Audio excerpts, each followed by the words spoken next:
శ్రీ మహాగణాధిపతయే నమః. అపార కరుణా సింధుం జ్ఞానదం శాంతరూపిణం శ్రీ చంద్రశేఖర గురుం ప్రణమామి ముదాన్వహం.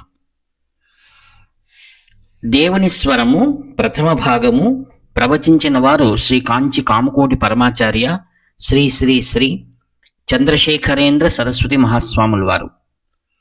విషయము ఆచారాలు అనుష్ఠానాలు. నేను చెప్పే ఈ ధర్మానుష్ఠానాల గురించి విని పూజ ఇవన్నీ ఉత్త ఆచారాలే కదా అని అడిగే జనాలు ఉన్నారు. ఆత్మానుభూతి ఆంతరికం కదా. ఆచారాలన్నీ బాహ్యమైన ప్రక్రియలు. ఇవి ఆధ్యాత్మిక భూతికి ఎట్లా సహాయపడతాయని వారి సందేహం. నిజానికి ఆత్మానుభూతి కలిగితే అసలు ఈ అనుష్ఠానాలు అవసరమే లేదు.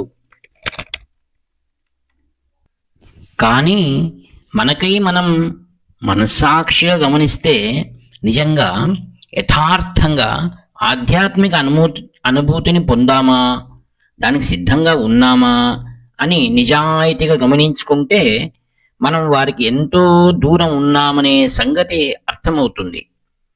ఎన్నో జన్మలను ఎత్తి ఎన్నో కర్మలను చేసి పూర్వవాసనలతో మన నిజస్వరూపతత్వమైన పరమానందాన్ని కనపడకుండా చేసుకున్నాము. సత్కర్మలను చేసి మంచి భావాలను పెంచుకోవడం ద్వారా మనం పూర్వపాప కర్మలను పాపభావాలను తొలగించుకోగలము. దీని తర్వాత కర్మ దానికదే ఆగిపోతుంది. మనం ఆత్మాధ్యయనానికి, తనను తాను తెలుసుకోవటానికి సన్నద్ధులమవుతాము. అప్పటి వరకు ఉత్త ఆచారాలనే భావించబడినవైనట్టే అనుష్ఠానాలు, పూజ మొదలైనవి మనకు చాలా ముఖ్యమైనవి. అందువల్ల సామాన్యులు శాస్త్రాలు చెప్పిన అన్ని అనుష్ఠానాలను ఆచరించాలి.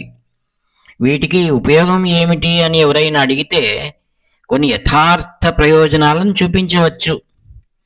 విధింపబడిన కర్మలను శ్రద్ధతో ఏ కర్మను ఎట్లా చేయాలి అని చేస్తుంటే మనసులో ఏకాగ్రత వికసిస్తుంది. తర్వాత దశలో అట్టి ఏకాగ్ర చిత్తత ఆత్మధ్యానానికి ఎంతో ముఖ్యమైనది.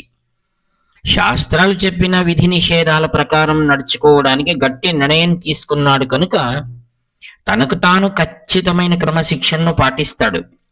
నిషిద్ధాహారం, పరిహరించవలసిన మనోరంజనాల సాధనాల విషయంలో శాస్త్రాలను అనుసరించటం వల్ల దృఢచిత్తత్వం పెంపొందుతుంది. ఏ లోపాలు జరగకుండా అనుష్ఠానాలను చేస్తే ఎంతటి కష్టాలు ఉన్నా సంకల్ప శక్తి వృద్ధి చెందుతుంది. శాస్త్రాలు చెప్పింది సరైన దారి అని అంగీకరించినందువల్ల వాటి గురించిన వ్యక్తిగత అభిప్రాయాలు పెట్టుకోకుండా వినయభావం, నిరాడంబరత ఉత్పన్నమవుతాయి. అందువల్ల ఉత్త అనుష్ఠానాలనైనా సరే పాటించటం వల్ల చిత్తైకాగ్రత, క్రమశిక్షణ, సంకల్పశక్తి, వైరాగ్యం, వినయం వంటి ఉత్తమ లక్షణాలు వికసిస్తాయి. మొత్తానికి నైతికత, నీతి మార్గం ఏర్పడుతుంది. మంచి నడవడి, నైతికత లేకుండా ఆత్మశోధన, ఆత్మానుభూతి ఎప్పటికీ సాకారం కావు. బుద్ధుడు సాంప్రదాయికమైన అనుష్ఠానాలను ఏర్పరచలేదు, కానీ ఆయన నైతికత, సత్ప్రవర్తనల విషయమే గట్టిగా చెప్పాడు. నెహ్రూ పంచశీల గురించి మాట్లాడేవాడు కదా. ఆ శీల అనేది బౌద్ధులకు ఎంతో ముఖ్యమైనది. పూర్వమీమాంస అనుసరించేవారు సాంప్రదాయిక నైష్టికమైన కర్మలు చాలు, ఈశ్వరుని గురించి చింతన అవసరం లేదన్నారు. కానీ మన సనాతన ధర్మం అనుష్ఠానాలు, కర్మలను, వాటి ద్వారా సద్వర్తన, భగవద్భక్తి, ఆ తరువాత ఆత్మజ్ఞానం, వీటన్నింటినీ ఒక చోటకు చేర్చి విధించింది. సద్వర్తన దానికదిగా అలవడదు. మనకు పాలు కావాలంటే ఒక ఆవు ఉండి దాన్ని జాగ్రత్తగా చూసుకోవాలి.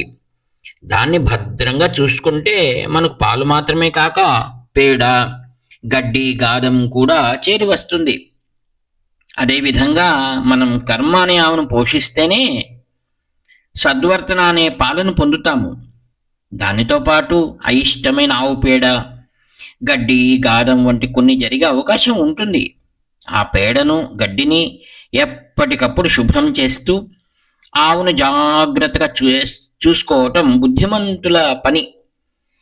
అదేవిధంగా మనకు అనుష్ఠానాలకు నిజమైన ప్రయోజనాలు తెలియాలి. నిజమైన ఆత్మధ్యానం కోసం ఏ అనుష్ఠానం అక్కర్లేదు, మూర్తి కానీ ఈశ్వరుడు కానీ అక్కర్లేదు అని అంటూ ఉంటారు. కానీ అది ఉన్నత స్థితిలో మాత్రమే. ఈ ప్రారంభక స్థితిలో అవి లేకుండా మనం పని కనివ్వలేము. అన్నింటికన్నా ముందు మూర్తి లేదా ఈశ్వరుడు చాలా అవసరం. దానికి ఇతర కారణాలు చాలా ఉన్నాయి. నేను ఒక కారణం ముఖ్యంగా చెబుతాను. మంచి ఆకారమైన సమున్నత, ఉదాహరణగా ఒక మూర్తి మనకు ఎంతో అవసరం. అనాది కాలం నుండి భగవంతుడిని మనం అనంత కళ్యాణ గుణాలకు ఆకారం దాల్చిన వాడిగా భావించాము. ఈశ్వరుడు అనే పదాన్ని ప్రయోగించినప్పుడు ఆయనకు అసలు చెడు లక్షణాలు ఉండవని మనం భావిస్తాము. ఇక్కడ అవగాహన చేసుకోవాల్సింది ఏమిటంటే, సౌందర్యము, అవ్యాజమైన కృప, శక్తి, జ్ఞానం, వీటన్నింటికి ఒక స్థానం ఉన్నది. అంటే అది ఈశ్వరుడే. మనస్తత్వ శాస్త్రం ప్రకారం మనం దేని గురించి నిరంతరం ఆలోచిస్తామో దానిగా మారిపోతాము. మనం మంచి శుభప్రదమైన గుణాల గురించి ఆలోచిస్తున్నాము కనుక మనలోని చెడు తొలగిపోయి మనము సజ్జనులుగా మారిపోతాము.